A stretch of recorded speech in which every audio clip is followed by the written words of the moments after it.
Hello my dear friends and welcome back to another Star Wars news update. In today's video we have even more news for the Book of Boba Fett. Now before we dive into it my dear friends, please may I ask you to hit that big red subscribe button down below if you've not done so. We're almost at 100,000 subscribers. You guys have been incredible. Thank you all for the amazing support. But with that said, and without much further ado and no more jibber jabber, let's get straight to the news. So we begin with an exciting tease for the Book of Boba Fett provided by the director of photography himself. In a recent podcast, he revealed the 3 episodes that he thinks are going to please fans the most. Let's dive into it. The Book of Boba Fett is a very special project for longtime director of photography David Klein, who serves alongside Dean Cundey as one of the cinematographers on the show. Having already been in the Star Wars universe with The Mandalorian Season 2, David Klein has returned for Boba Fett, and yesterday he spoke to his friend Kevin Smith for a conversation about the new series. Speaking with Smith in the latest episode of the Fat Man Beyond podcast, Klein spoke about the magic behind the scenes, but he also offered a tease of which upcoming episodes fans should get most excited about,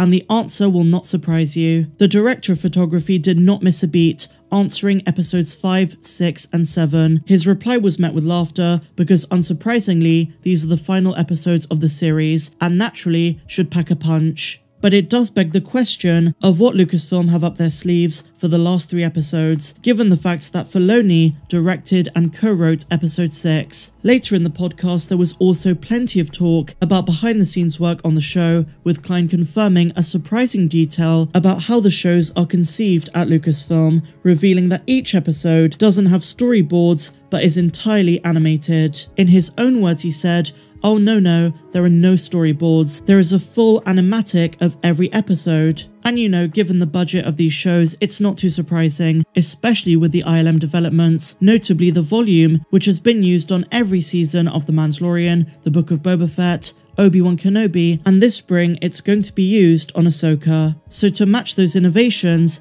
they also have full animatics of every episode. And as David Klein says, these have replaced the old school storyboards. So in regards to his earlier answer about the 3 episodes he thinks that fans are going to be most excited about, I love how quickly he answered the question, and he flat out said the last 3 episodes are the ones to look out for. The Book of Boba Fett has been amazing so far as it is, and in my opinion, you don't need those thrills and massive moments for the show to be great. It can stand on its own 2 feet, the pacing and plot have been awesome, I've loved the flashbacks and the deepening of Boba Fett's character, but having said that, like most fans, I'm never opposed to surprises. As a fandom, we love them, and in this show, it started with Black Krrrsantan and The Twins, and now we'll have to wait and see what other treats are to come, but you can't really blame us for expecting them when Robert Rodriguez and the main actors have set up the show as one full of surprises and full of fan service. When they're constantly hyping up big moments and characters to come, we can't help but to anticipate other aspects of the Star Wars universe feeding into the show, whether those are big character appearances or whatever else. Even in that famous interview with The Hollywood Reporter, Rodriguez said that they did some things in this series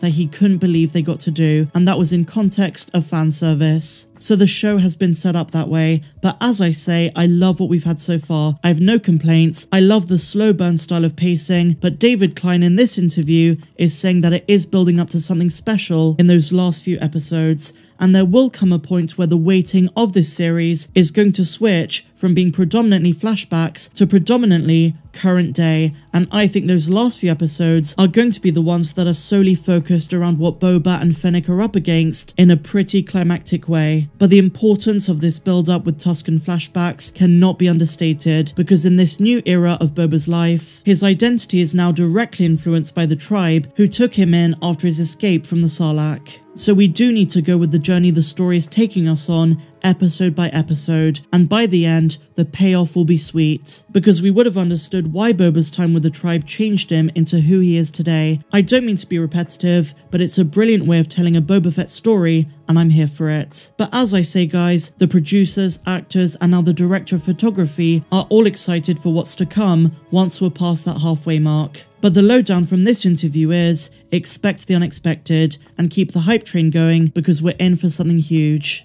So now for something really exciting and somewhat unexpected. According to a leaker, there is going to be a follow-up to the 1990s and 2000s Rogue Squadron games. There were 3 installments of the original games, and along with the books of the same name, those were going to inspire the Rogue Squadron movie by Patty Jenkins, which has been delayed indefinitely. But now we know that Rogue Squadron number 4 is apparently being developed by Crytek. Presumably, Rogue Squadron 4 was going to tie into the live-action movie that was originally set to be released next year. We have had no official announcement on the game, but I will keep you guys updated if we hear anything. So now, my dear friends, let's talk about Boba Fett and the Tusken Raiders, because Fanthatrax have pointed something out which is worth having a discussion over. I want you guys to think back to that incomplete Clone Wars scene where Cad Bane and Boba Fett have a standoff. Well, there's more to it, and it ties into some themes in the Book of Boba Fett. The episodes surrounding that standoff would have been a Clone Wars arc that involved Boba's first encounter with the Tusken Raiders. Let's see what Fanthatrax had to say. In an uncompleted arc of the Clone Wars, also known as the Bounty Hunters arc, we would have seen Boba Fett encounter Tusken Raiders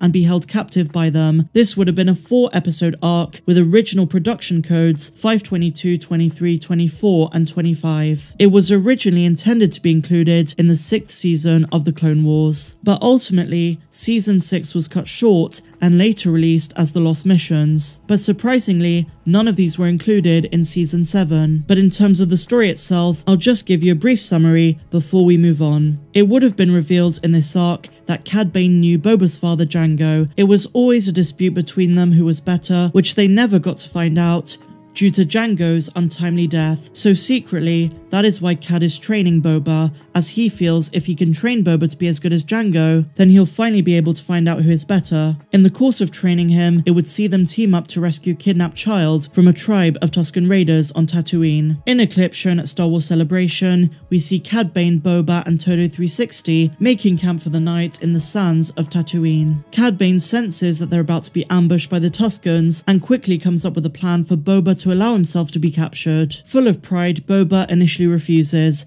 until Cad Bane explains that the only way they're going to be able to find the Tusken camp is if the Tuskens take Boba alive and drag him back while he's carrying a tracking device. Cad will then be able to locate the captured Boba and the child they've been hired to rescue. Moments later, the Tuskens attack. Boba and Cad Bane put up a show fight until Boba is knocked unconscious. He's dragged off, the remaining Tuskens retreat, and Cad Bane's plan is put into motion. Retrospectively, if we had gotten this arc, it would have been very poetic with what happens much later in the timeline in the Book of Boba Fett. So very interesting stuff indeed.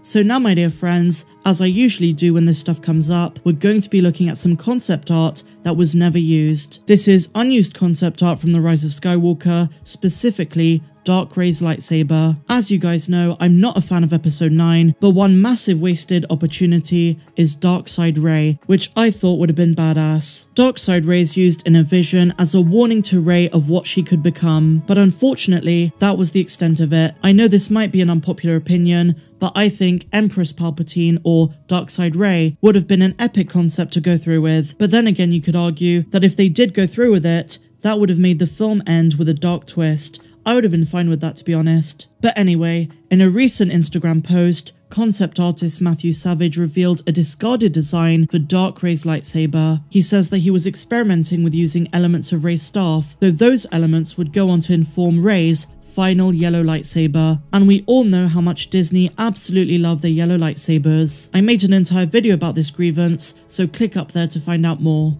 So as Savage notes, the early design features many elements inspired by Rey's earlier appearances in the previous 2 films. The emitters on both ends bear striking similarities to the staff that Rey uses throughout The Force Awakens and The Last Jedi. Furthermore, the grip is bound in cloth wrappings that are reminiscent of Rey's desert garbs from her first appearance. But what do you guys think? I'm sure you have lots of thoughts on this, so let me know in the comments down below. But otherwise, my dear friends, I think that wraps things up. If you enjoyed today's video, please be sure to give me a big fat thumbs up. Subscribe if you're brand new, and a massive welcome if you are. And also, if you're feeling generous and you want more content not found here on YouTube, then why not consider becoming a patron? The link is down there in the description, and we have so many videos. We have Star Wars Explained videos, Megasodes, which is my podcast, reaction videos to deleted scenes, my Star Wars Planet series, and so much more. And on top of that, you get access to our Discord server, so so why not join the Patreon family by clicking down below. But otherwise guys, just 3 days until the Book of Boba Fett chapter 3,